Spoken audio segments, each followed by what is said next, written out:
Shalom and welcome to another in our series of podcasts from Temple Beth Am, a dynamic center for conservative Judaism in Los Angeles. This is a recording of a Shabbat teaching with TBA Rabbinic Intern Joshua Jacobs. Our first text is Deuteronomy 10, chapter 10, verse 12. This is from Akev, so I wanted to linger in Akev a little bit. If you have a Chumash, you can go ahead and turn to Deuteronomy 10, 12.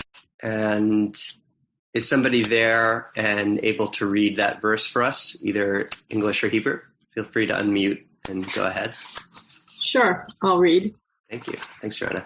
V'ata Yisrael, ma Adonai Elohecha sho'el me'imach, ki im lira et Adonai Elohecha, lalechet b'chol drachav, u'ahava oto, v'la'avod et Adonai Elohecha, b'chol levavecha, uv'chol nafshecha. And now, Israel, what does the Lord your God demand of you? Only this, to revere the Lord your God, to walk only in his paths, to love him, and to serve the Lord your God with all your heart and with all your soul.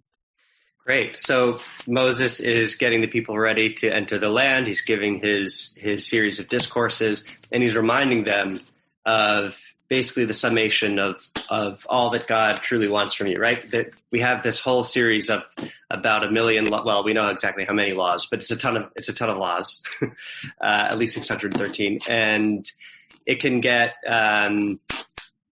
overwhelming. And so I think something like this is very helpful, where Moses reminds us, okay, at the end of the day, here is almost on one foot what God wants from you. My question for you all is there any significance to the order that it's listed in? Do you think that there is intentionality to the order that it's listed in, and why that might be? And if this is a list of all you need in life, is there anything that's missing from this list? So if you're not able to see it, I'll just repeat the order. It's fear the Lord your God, which is yirah, so fear or awe of God. Lalechet b'chol drachav, to walk in God's ways. Lahava oto, to love God. La'avod, and to serve God. So you have fear, you have walking in God's ways, observing the mitzvot, you have love, and you have service, serving God. So any takers to respond to that question of, is there something to this order, and is anything missing from the list? Yeah, Larry. Sure. Well, first of all, my friend Brian Nagin mentions that he thinks that the yirah should be reverence as opposed to fear. Mm-hmm. But I'm going to take us in a completely different direction. And this morning I was struck in reading the pasuk. Trying to open it there. Okay, so it says, "What does God sho'el?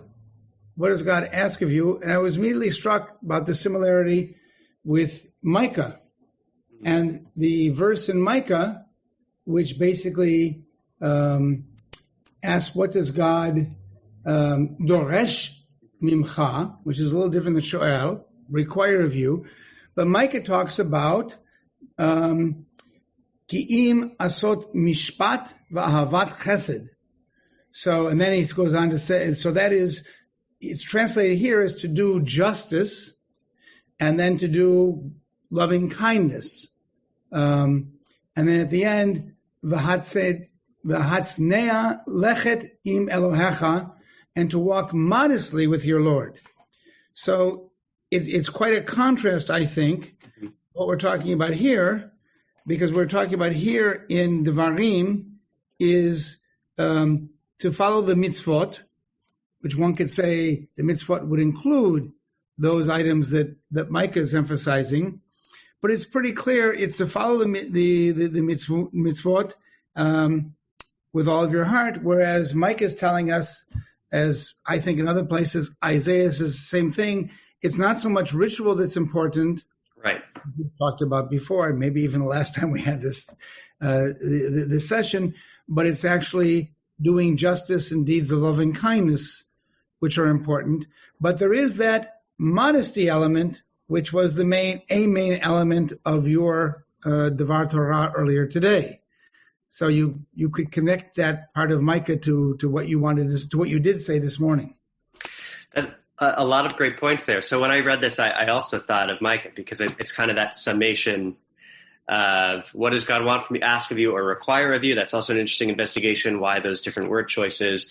Do justly, love mercy, walk humbly with your God, which seems to suggest more emphasis on how you behave as opposed to punctiliousness with the rituals, which is a theme with some of the prophets, not all of them, but a lot of them. And versus here, which again is a summation of all that matters, but focusing more on mitzvot observance with following God's laws.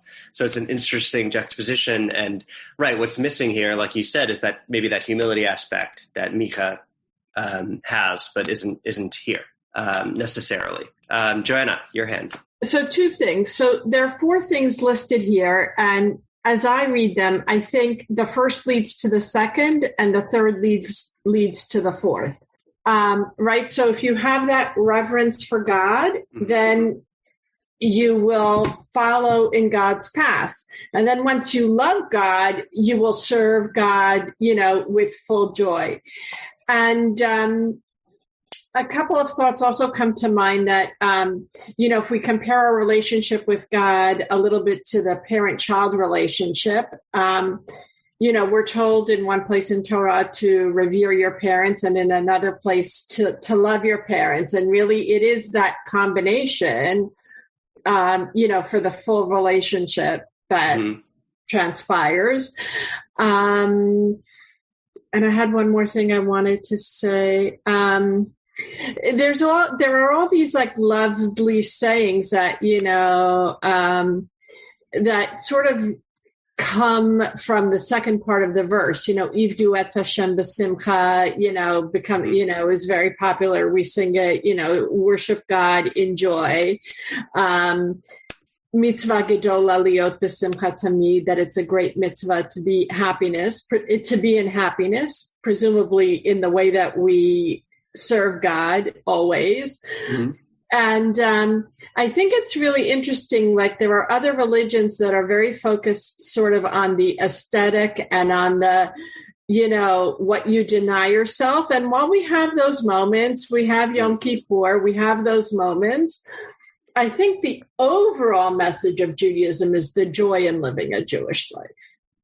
That's beautiful. So I want to try to synthesize both of your points as we move on to the next text. So what you're saying, last point being focusing on joy, that joy is a big emphasis of Judaism and not necessarily as stressed in other religions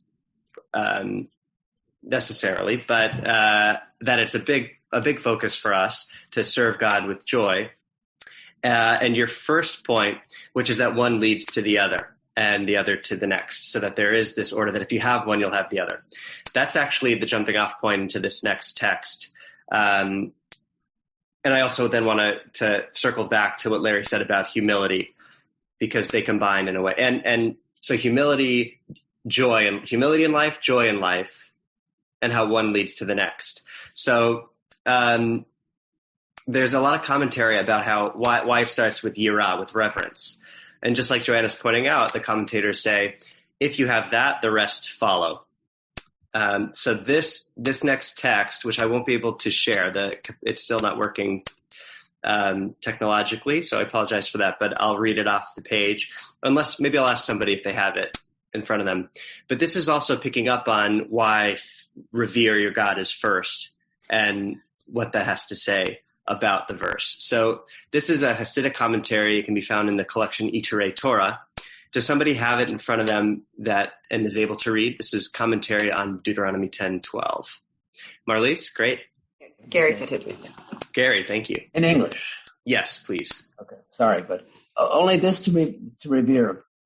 They tell the story that once Rabbi Israel Salanter praised one of his students, Rabbi Smicha Zeisel from Kelm, saying that he was a whole person, Hebrew for Shalem, and a master noble traits, and reciting about him.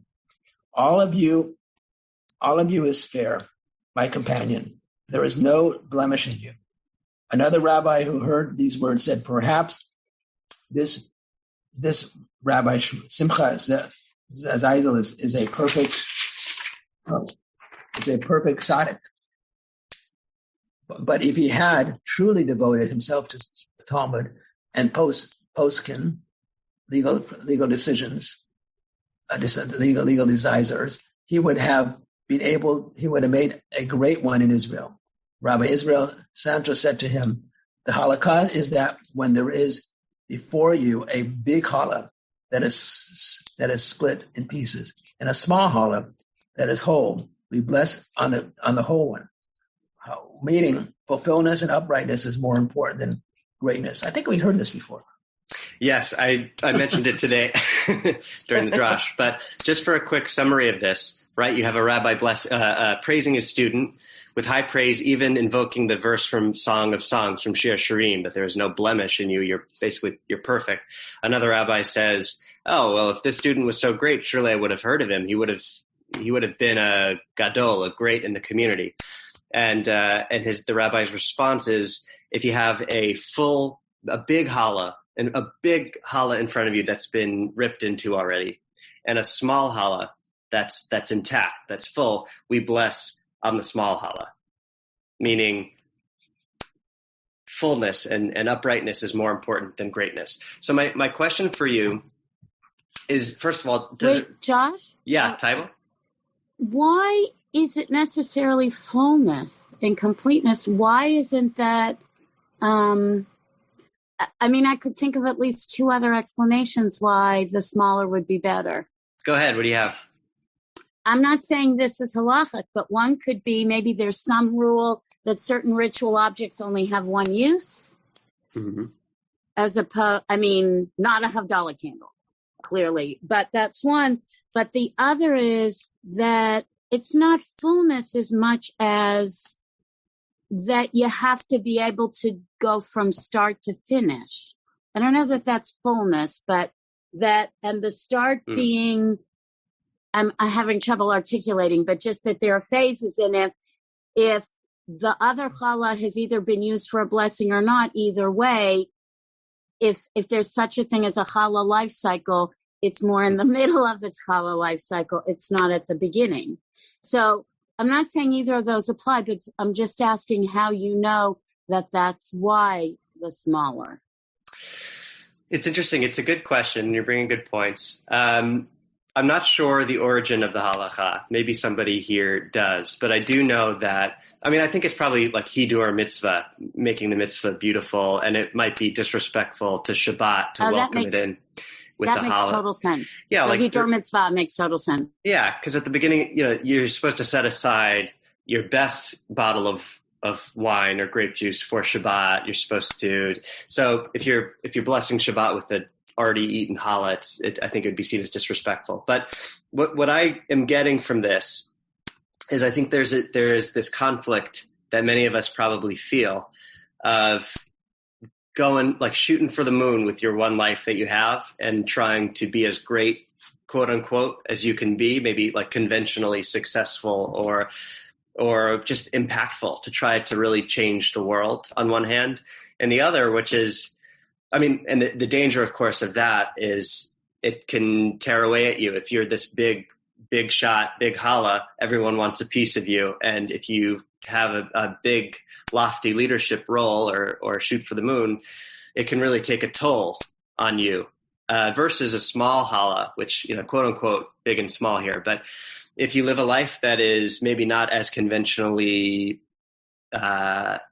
lofty or impressive, but you are upright and full and you make a difference in your little circle and you're happy. And so one question is, ultimately, keep in mind, as we're talking about this, can you only have one or the other? Is it a trade-off that you have to make, that you're either this big challah or small challah? But the question I want to ask you first is, which one would you rather be if you did have to choose? Would you rather be the big challah or the small challah? I think sometimes being the small challah allows for more impactful relationships, right? Like you have more time to spend with the people in that smaller circle. You know, the professor who teaches a seminar gets to know his students much better than the professor who's teaching, you know, the massive lecture in a huge hall to 300. Right. Absolutely. So Joanna's bringing in breadth versus depth. Right? Maybe if everybody knows your name, you know, you've really achieved breadth, but what you sacrifice maybe is depth there of, you know, being this seminar professor that really gets to know your students and change them deeply for the rest of their lives.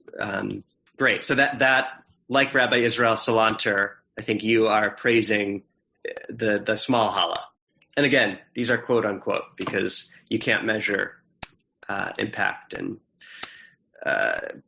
put a person's entire life in a box like that. But I think it's an interesting thought exercise. Josh? Yes, Larry.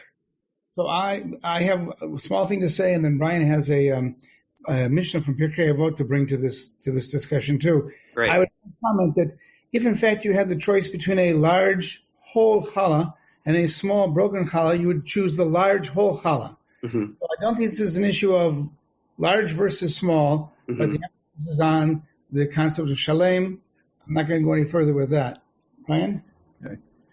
I think that one can look at this from the standpoint of, say, process, and an individual who strives to greatness as opposed to somebody who doesn't. And Great. I'm reminded of something in Pirkei Avot. This is Pirkei Avot 1, verse 13, and referring to Hillel. This was a favorite teaching of his. When you seek fame, you destroy your name. Knowledge not increased is knowledge decreased. One who does not study deserves to die. And I like the casualness with which you. Yeah. The beginning of that, I think, is food for thought along these lines. You may seek fame, and that in itself could be a destructive act. It doesn't mean that you should not strive to be the best you can be of who you are, but I think that that's more something internal instead of what I would call process. Thank you, Brian, for bringing that in, right? So process intention here is what matters. What are your motivations? Is it ego? Is it fame? Or is it impact and trying to be the best you can, right? Aspiration and just trying to be truly the greatest version of yourself that you can be. The one thing I want to add to this is that to respond to what Larry said, first of all, the idea of brokenness, right? I think we're all broken in our own ways. Shleimut, I don't think that means not broken. I think it means fullness and wholeness. It's, we carry the shattered tablets in the ark with us as we go. That doesn't mean that we're a broken people. It means that we're stronger when we carry our brokenness with us and pursue wholeness. So I think as long as you are looking out for yourself in the ways you need to practice healthy self-care, you can absolutely have both greatness and wholeness. And how brokenness factors in, even with the small challah, in order to make any challah, it undergoes the process of hifrish, right, where you separate a piece of the dough and burn it as a sacrifice. So really, whether you are the big challah or the small challah, no matter what, you are sacrificing a part of yourself, because we have to make sacrifices in life. You can't, quote unquote, have it all.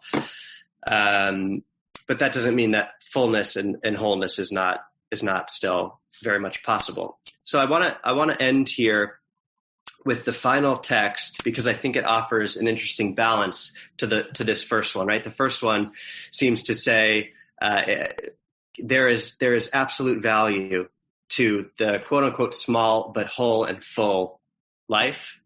Greatness does not matter as much as fullness and uprightness. And this final text from the Kedushat Levi, another Hasidic commentary, this is on Noach. Does somebody have it in front of them and is able to read it in English?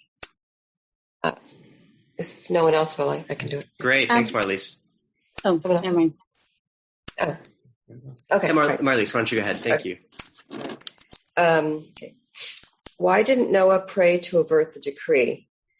Because there is a certain type of tzaddik who serves the Creator but is meek and worthless in his own eyes, and he thinks from the depths of his heart, who am I to pray that a decree be averted?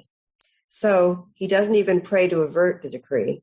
And Noah, even though he was righteous and wholehearted, he was tiny and insignificant in his own eyes. He didn't believe in himself that he was a powerful tzaddik, and